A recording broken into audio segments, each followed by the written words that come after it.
सक्षमच्या कुटुंबाला त्याच्यामध्ये निश्चितपणे न्याय मिळेल. त्याच्यावरती आरोप आहे तो अल्पवयीन असल्यामुळे तो लवकर सुटण्याची शक्यता खूप लोकांना वाटते. मी वंचित बहुजन आघाडीच्या वतीने असं जाहीर करते की सक्षमला न्याय मिळण्यासाठी आम्ही झगडत राहू, पण त्याच्याच बरोबर आचलच्या सगळ्या शिक्षणाची जबाबदारी ही वंचित बहुजन आघाडी उचलत आहे. 27 तारखेला सक्षम ताटे या अतिशय युवा एका मुलाची हत्या झाली आणि त्या सगळ्या आज जे त्याची हत्या झाली त्याला आंतरजातीय मैत्रीची आणि एकमेकांची असलेल्या बांधिलकीची खूप मोठी पार्श्वभूमी आहे. सक्षमची असलेली मैत्री तोडावी याच्यासाठी आचलवरती पुन्हा पुन्हा तिच्या कुटुंबाकडनं तडपडं आणली जात होती.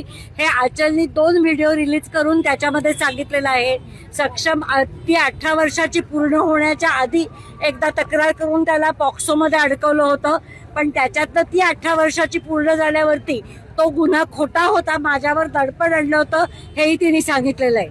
ज्या दिवशी सक्षमची हत्या झाली त्या दिवशी त्याच्या विरुद्ध गुन्हा दाखल करायला पुन्हा आचलला पोलीस स्टेशनमध्ये नेलं होतं आणि तिथे पोलीस स्टेशनमध्ये सुद्धा तिने अत्यंत ठामपणाने सांगितलं की माझी कुठलीही तक्रार नाहीये.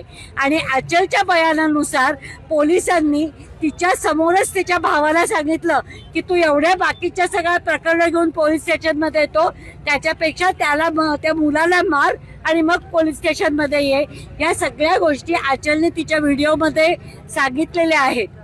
हे प्रकरण हे जात वर्चस्ववादातनं घडलेलं प्रकरण आहे, पण दुर्दैवाची गोष्ट अशी आहे की असे प्रसंग जेव्हा घडतात तेव्हा कित्येक वेळेला त्या मुलाची पार्श्वभूमी ही गुन्हेगारी प्रवृत्तीची होती याचा जास्ती बाऊ केला जातो आणि त्याच्यामुळे घडलेल्या गुन्ह्याचं एक क्षुल्लकीकरण करणं, त्याचा एक जो जाणीवपूर्वक पोलिसांकडनं प्रयत्न केला जातो तो होऊ नये आणि त्याच्यात सक्षमला न्याय मिळायला पाहिजे.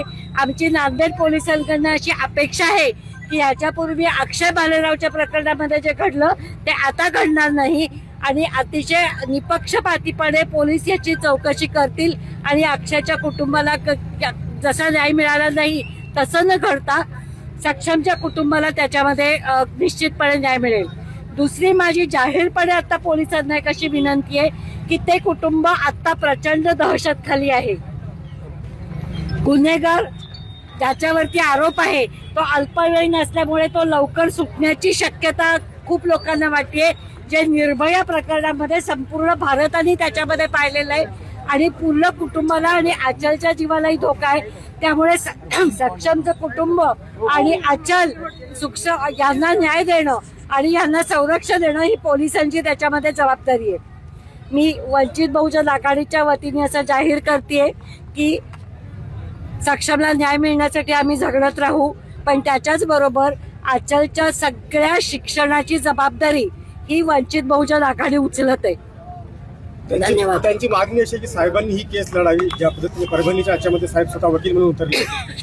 वंचित बहुजन आघाडी पाठीशी म्हटल्यावर ते काही करण्याची वेगळ्या सगळ्याची गरज नाही. तुम्ही साहेबांच्या कानावर घातला नाही की त्यांची अशी मागणी म्हणून? साहेबांच्या कानावर नसता तर मी आज इथे आले नसते असते का? वकील म्हणून त्यांच्यासाठी लढण्याची त्यांनी मला आता मागणी केली आहे, मीच घालेन साहेबांच्या कानावर. मी त्यांच्या घरात बाहेर पडून 1 मिनिट पण नाही झालेलं.